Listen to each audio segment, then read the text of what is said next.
Rwanda's performance in doing business ranking in recent years has been exemplary, drawing attention from the international observers and investors alike. Improvements have been made across the board. We spoke to the country's trade minister, Francois Kanimba, on the recent country's reforms. Let's take a look.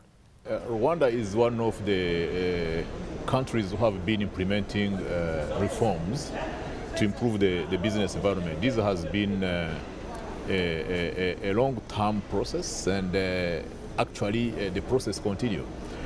The areas where we have implementing reforms are quite many, but let me mention a few of them. The first one, for example, being all the procedures around facilitating a business to start up in a company. Yes. In a country.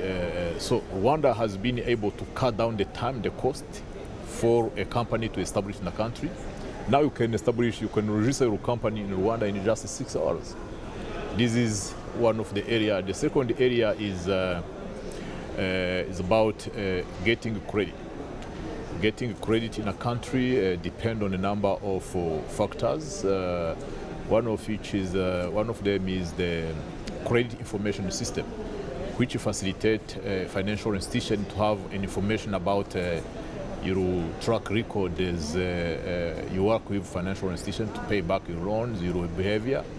So due to a number of initiatives, Rwanda has been implementing mainly to establish a credit reference bureau and having a comprehensive information on the borrowers. This has been facilitating a lot. People, SMEs, to get easily credit from the financial institutions, but also all the legal framework to register the collateral or to administer the security systems has been one of among a number of reforms which have allowed the country to improve on the getting a credit indicator. There are many other indicators. For example, protecting investors. And can I ask you on that, right. How have these reforms actually encouraged foreign direct investment? Do you have any kind of statistics or knowledge of how foreign direct investment has improved since these reforms were put in place in Rwanda? Yes, for sure.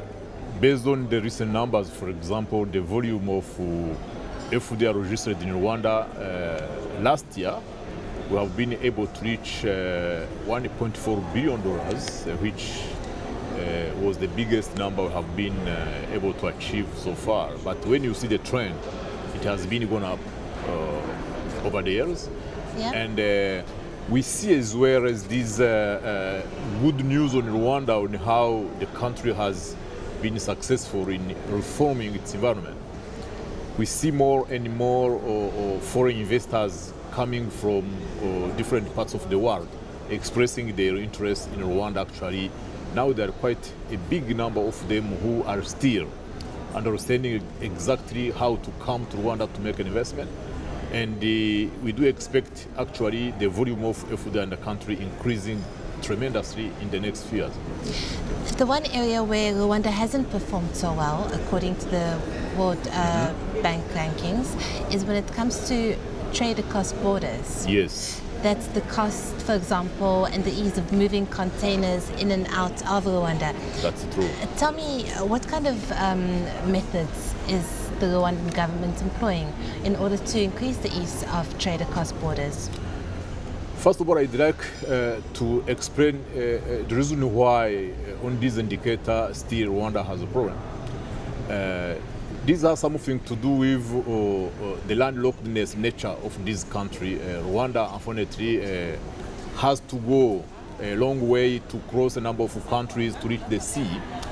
And the cost of shipping a container from Rwanda to the port of Mombasa or Dar es Salaam, without accounting for some non-tariff barriers we met on the corridors, already it's a long distance and it has a cost. Yeah. But apart from the distance and the cost to ship a container, there have been along the roads a number of non-tariff barriers which have been adding time and cost to the trading across our borders in Rwanda. So what Rwanda is really doing now, we are implementing a very proactive campaign to try to engage in discussion with our partners in the East African community to come to see how to address at least some of the constraints which may be addressed through our cooperation.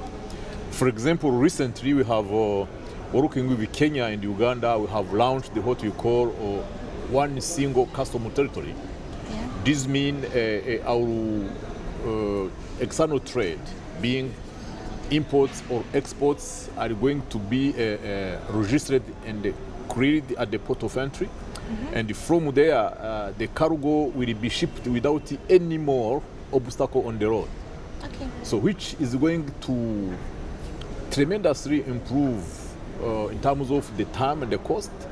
Actually, the current estimates show that the time it takes for a cargo to leave the port of Mombasa to Kigali, including the time at the port once the vessel reaches there, will reduce from 22 days to only 80 days. You understand how significant it is. Yes. Apart from the time is money, so the savings is going to be huge. And we do estimate that on an annual basis, Rwanda will be in a position to save something around $45 million simply by this one reform. So these are the kind of initiatives Rwanda is trying to engage our partner to understand and see what we can do to improve also on this indicator as well. And are you finding a willingness amongst your partners in the East Africa community? Absolutely, absolutely. The recent initiative of the three countries coming together, Kenya, Uganda, and Rwanda, to implement a package of projects which have actually been developed within the East African community, but the implementation process has been quite delaying.